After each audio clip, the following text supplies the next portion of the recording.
সফরের নামাজ জমা করে পড়ার বিধান কি? জোহর আসর একসাথে আদায় করা ও মাগরিব এশা একসাথে? জোহরের সময় কি আসর পড়া যাবে?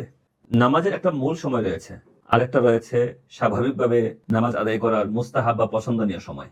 অসুস্থতা, সফর ইত্যাদি কোনো সংকটের কারণে কেউ যদি পছন্দনীয় ওই মুস্তাহাব সময় নামাজ আদায় না করে, মূল সময়ের মধ্যেই কোনো এক সময় সে নামাজটা আদায় করে নেয়, তাহলে এতে কোনো অসুবিধা নেই। সফরের বিষয়টি এমনই, সফরের কারণে দুই নামাজকে একত্রিত করে পড়ার কথা হাদিসে বর্ণিত আছে। তবে দুই নামাজকে একত্রিত করে পড়ার অর্থ হলো, একটি নামাজকে পড়া হবে ওয়াক্তের একেবারে শেষ দিকে, আরেকটি নামাজ পড়া হবে ওয়াক্তের শুরুর দিকে। যেমন জোহরকে পড়া হলো জোহরের শেষ দিকে, জোহরের ওয়াক্তের শেষ দিকে, আর আসর পড়া হলো আসরের ওয়াক্তের শুরুতে। তো এইভাবে দৃশ্যত মনে হবে জোহর এবং আসরকে মনে হয় একই সঙ্গে পড়া হলো, কিন্তু বাস্তবে জোহরকে জোহরের ওয়াক্তেই এবং আসরকে আসরের ওয়াক্তেই পড়া হলো। তো এখানে ওয়াক্তের বিবেচনায় এক ওয়াক্তের মধ্যে দুই নামাজ পড়া হয়নি। আসরের নামাজকে এগিয়ে নিয়ে এসে জোহরের ওয়াক্তে পড়া হয়নি, আবার জোহরের নামাজকে কাজা করে আসরের ওয়াক্তেও পড়া হয়নি, বরং জোহরের ওয়াক্তে জোহর পড়া হয়েছে, আসরের ওয়াক্তে আসর পড়া হয়েছে। যদি সফরের কারণে কিংবা অসুস্থতার কারণে নামাজকে জমা করতে হয়, দুই নামাজকে একত্রে পড়তে হয়, তাহলে এভাবেই জমা করার সুযোগ আছে। জোহরের ওয়াক্তে আসর কিংবা আসরের ওয়াক্তে জোহর পড়ার সুযোগ নেই।